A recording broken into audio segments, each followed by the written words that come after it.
Welcome to the Tania Khazaal podcast. And today I really want to talk about the expectations versus the reality of social media, but also what that's doing to families right now. So I want to talk about what I think is a big root of so much of what's breaking down families right now. Of course, I think that this is a 50-year plus in the making epidemic, um, but there's something that's really amplifying it. Okay. And I want to talk specifically, of course, to the parents first listening who has an adult child who has pulled away because I know what it could feel like to wake up in a house that used to be loud, is now quiet, used to get phone calls, now you have nothing.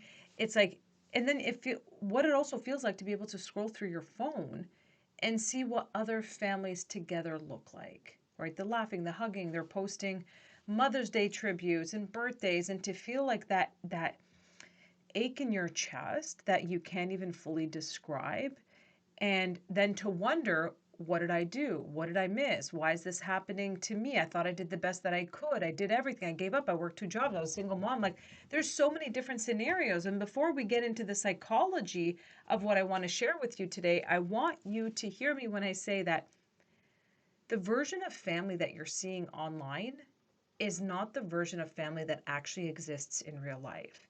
And that goes for the adult children too. The version of family that they're seeing online or hearing about online does not exist in real life. None of it is real.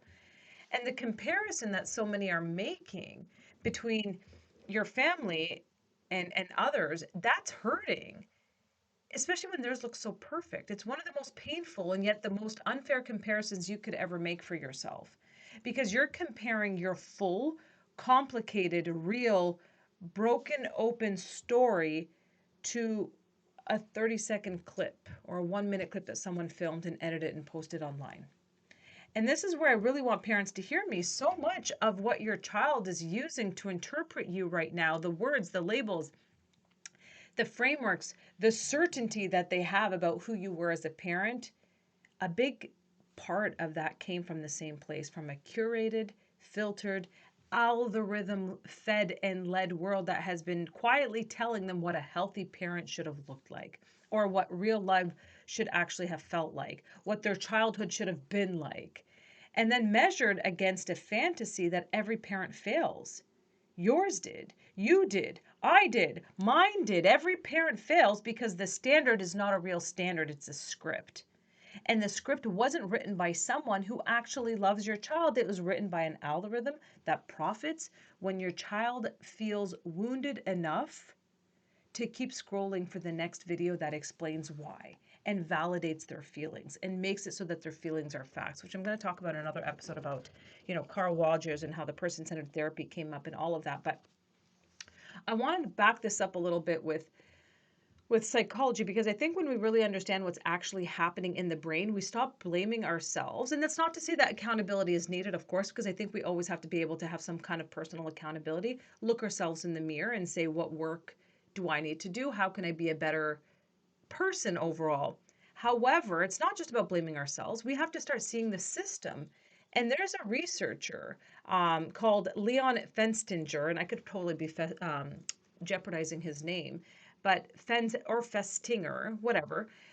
Way back in the 50s, 1950s, he came up with something called the social comparison theory. I'd like to say social comparison trap. However, the basic idea is that we humans, we figure out who we are partly by comparing ourselves to other people. We need a reference point. So in a way, it's actually healthy. And if we look around, we naturally ask, am I doing okay? Is my life where it should be? Was my childhood normal? And he said that this is a fundamental human drive and we can't help it. We're wired for it. And yes, of course, to an extent, that makes sense. But here's the thing, because this is the part that nobody is openly talking about or even referencing, is in 1950, your reference points were your neighbors, maybe a coworker, maybe your cousins, 8 to 10 people, maybe 11, 12 people max. And those people had lives similar to yours, right? The plumber compared himself to other plumbers. The mom compared herself to the other moms in the neighborhood, especially when it was a village who raised each other with each other. But today, your reference point is 5,000 plus strangers, celebrities, plus influencers, plus an an AI couple that doesn't even exist outside of TikTok. And then every single one of those reference points is showing you the absolute peak moment in their life. If that even exists, it's edited, it's filtered. 3 takes that you didn't see, a caption that's written by AI or a copyright or whatever it is. And now you're comparing your behind the scenes to everyone's highlight. And that's been said before, but nobody's talking about it. I don't think we've actually let what comes to us land. So I really want to show you what that means, okay? There's another concept. It's called the contrast effect. Your brain does not evaluate things in absolute terms, it evaluates them by comparison. So if I were to show you a perfectly normal apple, you're going to think that's a fine apple. But if I showed you a magazine cover apple first, it's perfect, it's polished, it's shiny, it's got the perfect lighting, and then I show you this normal one, suddenly that normal one doesn't look so great. Maybe even looks gross, it looks wilted, it looks a little bit disappointing. But the apple didn't change. Your reference point did. And I just want you to sit with that for a minute, because that's what's happening to you in your child's eyes. They're not looking at you clearly anymore. They're looking at you next to a fantasy mother, a fantasy father, a fantasy childhood that they've been fed in these 15-second clips for years, or in these therapy rooms that are learning this language and all of that. And then next to that fantasy, you don't measure up. Of course you don't. No relationship can stand that. Nobody does. The fantasy parent never raised her voice, never had a bad day, never had her own wounds, never made a single mistake, knew every single emotional need that the child needed. The fantasy parent doesn't exist. But your child's nervous system has absorbed thousands of these images and this language from classrooms to algorithms on social media to therapy rooms to all of it. And somewhere along the way, the fantasy parent became the standard. And then you became the disappointment. You became the failure. You became the reason for all of their pain, because it's a comparison, that contrast effect, this comparison theory of this is what it should be when that should be is not realistic. And this is why so many adult children right now are looking back at their childhood through a lens that feels like it's clarity, but it's also completely filtered. The mother who wasn't perfect, who had her own wounds, who was doing the best that she can with what she had, through the filter, she becomes controlling. The father who is emotionally unavailable in those moments, or some moments, but absolutely showed up in others, through the filter, he becomes neglectful. The arguments that were just normal family friction, raising your voice, arguing, getting really upset, going upstairs, slamming the door, being triggered. Every family has them, every single one. But through the filter, all of a sudden it becomes trauma. And when you're learning that word, everyone gonna get stuck to that. And once that filter goes on, it's almost impossible to take off. However, there's ways to shift it. And this is why I'm here. This is why I do what I do, because everything that they remember now is getting sorted through that new category. So how do you start changing it? They're not remembering their childhood anymore. They're remembering a story about their childhood. And the story is being written in real time by an algorithm, a social media platform that profits when they are wounded, when they stay in that victimhood. But I want to say this to the parents. You are not crazy. You are actually a different parent than the one that's being described about you, the version of you in your child's story right now, the controlling one, the toxic one, the narcissistic one, the gaslighting one, whatever label has been applied. That version is not the full truth. That version is a filter. And the reason why it's so painful is because you can feel that you've been misread. And there's nothing that you can say to argue your way out of it, because if you try to defend yourself, the filter just, folds the defense into more evidence. See, they can't even take accountability. So you sit there in this impossible position, holding the truth of who you actually were and watching your child relate to a version of you that doesn't exist. And once again, that doesn't mean that there's not some accountability, that we do make mistakes, that we have an opportunity to learn, but it's bigger than that. So I want you to know, because this is where the hope is. The way out is not by arguing with the filter. The way out is by becoming so consistent and so calm and so steady over time that the lens starts to stop fitting this filter. So the new version of you, the regulated version, the grounded version, the one who doesn't panic text, doesn't hold on to the rage and the anger and the over explaining and doesn't try to overcompensate, doesn't fight the narrative, that version starts to stop matching the old story. And eventually, sometimes it's weeks, months, years later, the story has to update. It's got to change. It doesn't fit the narrative because the brain can only hold a contradiction for so long before something has to give. That's the work. And it's slower. It's sometimes incredibly brutal, but it's the only thing that actually works. Okay. And I just want to widen this though quickly for you because what I'm describing isn't just happening between parents and adult children, it's happening everywhere. It's happening in marriages. It's happening between siblings. It's happening between friends. The same algorithm that's reframing your child's memory of their childhood is also reframing your wife's memory of your marriage, your sister's memory of your family, your best friend's memory of who you've been to her for 20 plus years. That filter does not discriminate. It applies to anyone that the brain has stored as a close relationship. And then every time you scroll, the filter gets stronger and stronger. Okay. So if I were to get really practical about how this looks in marriage, I don't want to get too far into it, but I just want to really help conceptualize this because I see this destroy marriages all the time. Let's just say your husband forgets your birthday, or he doesn't forget, he just got you a card and made you a dinner, or took you out to dinner and got you a card. And in any normal era of human history, that's a pretty good birthday. That's a pretty normal birthday. But on your phone, you've watched 15 women open these stage surprise rooms full of roses, a trip to Bali this week alone. So instead of feeling loved, you start to feel like you're not getting enough, almost like it's an insult. You feel like you got less than what you deserve. And then you start telling yourself a story. He doesn't love me enough. He's not putting in enough effort. Other men do this for their wives. Why doesn't he do that for me? And then the next morning, you're bitter. You're cold. Maybe you're resentful. He doesn't know why. He thinks he had a nice night. You think he failed a test he didn't know he was taking. And that crack in the marriage, that crack did not come from your husband. It came from the algorithm, the unrealistic expectations, the comparison theory, all of that. And I really want you to hear that because most people are blaming the wrong person for the disappointment that they feel. And I see this happening with families and holidays. Every Christmas now, you could pull out your phone and watch 1,000 picture perfect family moments, the matching pajamas, the handwritten letters, the grandparents who flew in, whatever it is, it's not normal, right? Let's be realistic. So when it's actual Christmas happens, your family is probably on their phone. Your dad's on his phone. Your kids are fighting over an iPad or the TV. The food didn't turn out how you expected. You forgot a couple of things. It's a regular family Christmas. It's a regular holiday. You have a failure. You have evidence that your family is broken now. This is what social media makes you think, that other families are doing it right. Why can't your family get it right? Families on social media are not actually doing it right. They're doing it for the camera. They had a fight in the car probably on the way to that photo shoot. The mom who looks like she has it all together could be on antidepressants that she doesn't even talk about. The couple doing the matching outfits are in couple therapy. The girl with the perfect proposal has been crying about her relationship for the last 6 months, or maybe he's cheating on her. We don't know. We don't know any of that.